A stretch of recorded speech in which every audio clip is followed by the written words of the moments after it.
அனைவருக்கும் வணக்கம். இன்றைக்கி நம்ம பார்க்க போகிற அந்த கதையில் ஒரு இல்லாத வீட்டு குழந்தை ஒரு திருநாளுக்கு எப்படி கொண்டாடுறாங்க, அவங்க வாழ்க்கை நிலை எப்படி இருக்குன்றத எடுத்து சொல்கிற மாதிரி இருக்கும் இந்த கதை. வாங்க கதைக்குள்ளே போகலாம். அது ஒரு திருக்கார்த்திகை திருநாள். திருக்கார்த்திகை நாளே எல்லோரும் என்ன பண்ணுவாங்க, விளக்கு வாங்குவாங்க, எண்ணெய் வாங்குவாங்க, மீதி இருக்க பட்டாசு தீபாவளிக்கு வாங்கினது போக மீதி உள்ள பட்டாசெல்லாம் அன்றைக்கி கொளுத்துவாங்க. இந்த மாதிரி தான் கார்த்திகை திருநாள் ஓடிட்டுருக்கோம். கார்த்திகை மாதம் எப்போவுமே மழை, நல்ல அடைமழை பெய்யும். அந்த விளக்கு வைக்கிற அன்னைக்கு கூட பகலில் மழை பெய்யும், விளக்கு வைக்கிறதுக்கு கொஞ்ச நேரத்துக்கு மழை இல்லாமல் இருக்கும். வசதியாக இருக்கவங்களுக்கு அதை பற்றி எந்த கவலையும் இல்லை. அடைமழை பெஞ்சா என்ன, பெய்யாட்டி என்ன, நிலையான வீடு இருக்கவங்களுக்கும் அதை பற்றி ஒரு கவலையும் இல்லை. ஆனால் வீடு இல்லாத ஏழை மக்கள், வசதி இல்லாதவங்களுக்கு தான் ஒவ்வொரு பண்டிகையும் கவலையானதாகவும் இருக்கும். அது பண்ணுறதுக்கு என்ன பண்ணுறதுன்னு ஒரு சோகமானதாகவும் இருக்கும். சரியா? ராணின்னு ஒரு பெண் இருந்தால், பேருக்கு தான் ராணி, பெயர் தான் ராணி, ஆனால் மிகவும் ஏழையான வீட்டு பெண். இந்த கார்த்திகை மாதம் தொடர்ந்து பெய்த அடைமழையினால் அவளுடைய குடிசை உடஞ்சி விழுந்துருச்சு. அதனால் இப்போ அவங்க அரசாங்க பள்ளியில் தான் தங்கிட்டுருக்காங்க. அவளுக்கு ஒரு அம்மா, ஒரு தம்பி. அப்பா இருக்கார், பேருக்கு தான் அப்பா, குடிகார அப்பா. அப்பாவை பற்றி நினச்சாலே அவளுக்கு என்ன பண்ணும், மனசில் பயம் தொத்திக்கும். ஏன்னா அவர் வரும்போதே எப்போனாலும் பிரச்சனையோடு தான் வீட்டுக்கு வருவார். வீட்டுக்கு வந்தாலும் ரகலை பண்ணிக்கிட்டே தான் இருப்பார். பாவப்பட்ட அம்மாவை போட்டு அடிப்பார். அப்பாவை நினச்சாலே அவளுக்கு ரொம்ப கவலையாக இருக்கும். இந்த கார்த்திகை திருநாள் அன்னைக்கு எல்லா குழந்தைங்களும் எல்லாரும் இப்படி சந்தோஷமாக இருக்கப்போ அவள் மனசில் மட்டும் கவலை ஓடிக்கிட்டே இருந்தது. ஒரு பக்கம் கையில் காசு எதுவும் இல்லை, வீடு விழுந்துருச்சு, குடிசை வீடு பெஞ்ச அடைமலையில் உடஞ்சி விழுந்துருச்சு. அம்மாவுக்கு ஒரு பக்கம் காலையிலேருந்து ஒரே குளிர் ஜுரம். அவங்க அம்மாவுக்கு இந்த மாதிரி அடிக்கடி குளிர் ஜுரம் வரும். அதுக்கு ஒரு மாத்திரை வாங்கி போடுவாங்க. இன்றைக்கி அந்த மாத்திரை வாங்குறது கூட இவள் கையில் சுத்தமாக காசு இல்லை. என்ன பண்ணுறதுன்னு ரொம்ப கவலையாக உட்காந்துருந்தா ராணி. அன்றைக்கி மதியம் அரசாங்கத்துலேருந்து கொடுத்த அந்த இலவச உணவு பொட்டலத்தை வாங்கி தான் அவங்க குடும்பத்தில் 3 பேரும் சாப்பிட்டாங்க. அது எவ்வளோ நேரத்துக்கு போதும் அந்த சாப்பாடு? வயிறு கூட தாங்காது அந்த சாப்பாடு, இல்லையா? என்ன பண்ணுறதுன்னு தெரியல. ராணிக்கு ரொம்ப கவலையாச்சு. பசி இல்லாத கவலையை விட அவங்க அம்மாவுக்கு இருக்க குளிர் ஜுரத்தை எப்படி போக்குறன்னு தான் நினச்சி ரொம்ப கவலையாக இருந்தாள். திடீர்னு அவளுக்கு ஒரு யோசனை வந்துச்சு.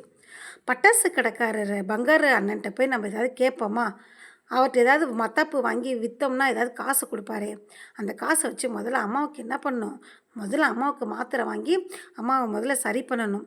அதுக்கப்புறம் ஒரு பன்னு வாங்கினோம்னா காசு இருந்தால் பன்னு வாங்குவோம், தம்பிக்கு கொடுக்கலாம் அப்படின்னு நினைப்போட வேகமாக பங்காரண்ணன் கடையை நோக்கி ஓடுறா அந்த சின்ன குழந்தை.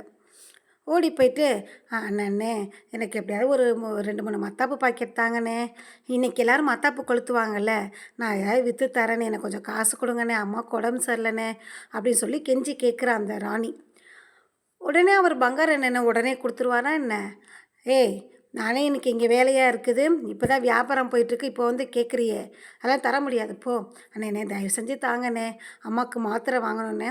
சரி ஓகே, ஒரு 3 பாக்கெட் மத்தாப்பு தருவேன், ஆனால் இது எப்படியாவது நீ விற்றுட்டு வந்துடணும், விற்காமல் மட்டும் உன்னை தொலைச்சிப்பிடுவேன் அப்படின்னு சொல்லிட்டு ஒரு 3 பாக்கெட் மத்தாப்பை மட்டும் எடுத்து கொடுக்குறாரு. ஐயோ என்ன போதுனேன்னு சொல்லிட்டு அதை வாங்கிட்டு தெருவாக சுற்றுறா அந்த சின்ன பெண். அந்த 10 வயது தான் இருக்கும் அந்த பெண். தெருவாக சுற்றுறா. மத்தாப்புங்க, மத்தாப்பு வேணுமா, மத்தாப்பு வாங்குங்க, சூப்பராக ஒளி மின்னும் அப்படின்னு சொல்லிட்டு வீதியாக சுற்றுறா. எல்லோரும் இருக்கிற பிஸியில் இவளை யாரும் பார்க்கல. எல்லாரும் அவங்கவுங்க வீட்டு வேலையவே பார்த்துட்ருக்காங்க. இவரும் தெருவெல்லாம் சுற்றி கால் ஓஞ்சி போனதான் மிச்சம். பசி வேற ஒரு பக்கம். சாயந்தரம் மணி 5:30 ஆயிடுச்சு. என்ன ஒரு பாக்கெட்டு கூட அவளுக்கு விற்கலை, ஒரு மத்தாப்பு கூட யாரும் வாங்கலை. சோர்ந்து போய் ஒரு பூட்டி கிடந்த ஒரு வீட்டு திண்ணையில் போய் உட்கார்றா. வேறு எங்கேயாவது உட்காந்துன்னா எல்லாம் சொல்லுவாங்களே தீபம் வைக்கணும் எந்திரிமா அப்படின்னு.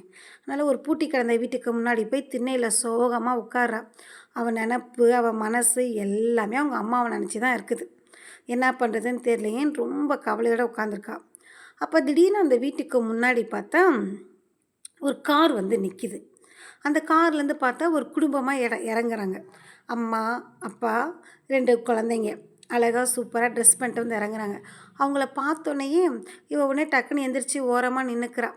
நின்னுட்டு அவளும் இவள பார்க்குறாங்க. "என்னம்மா? என்னப்பா ஏங்க இருக்க?" அப்படின்னா, "இல்லைங்க நான் மத்தாப்பு விற்கிற பொண்ணு. இங்கே கொஞ்ச நேரம் உட்காந்துருந்தேங்க.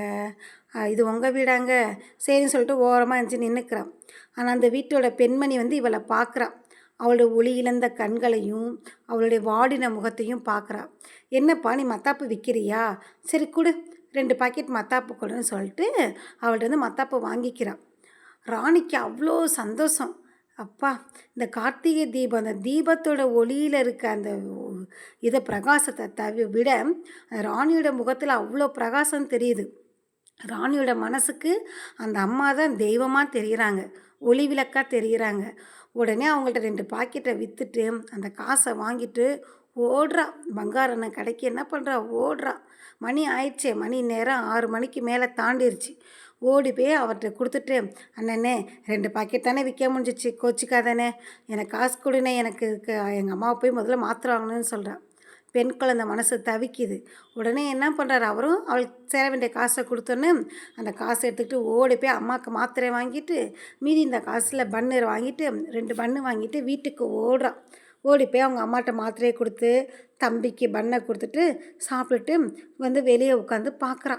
தெருவெல்லாம் ஒளி விளக்கு அப்படியே ஜொலிச்சிட்ருக்கு கார்த்திகை தீபம் அன்னைக்கு. ஆனா, அவ மனசுல ஒளி விளக்கா ஜொலிச்சிட்ருக்கிறது, அந்த காசு குடுத்து வாங்குனாளே அந்த அம்மாவோட முகம்தான். அந்த அம்மாவால தான் இன்னைக்கு அவங்க அம்மாவுக்கு மாத்திரை வாங்க முடிஞ்சது. அவங்க தம்பிக்கும் அவளுக்கும் சாப்பாடு கிடைச்சது. இது மாரி எத்தனையோ ஏழை வாழ்றாங்க இல்லையா? அவங்களுக்கு நம்மால முடிஞ்ச சில உதவிகள செய்யணும். நாம எப்படி நம்மளுடைய விழாக்கள்லாம் கொண்டாடுறோமோ, அது மாரி இல்லாதவங்களுக்கும் உதவி செய்யணும் நம்ப. நம்ம செய்கிற சிறிய உதவி அவங்களுக்கு பெரிய மலை போல தோன்றும். அனைவருக்கும் நன்றி. இன்னொரு கதையில் பார்க்கலாம்.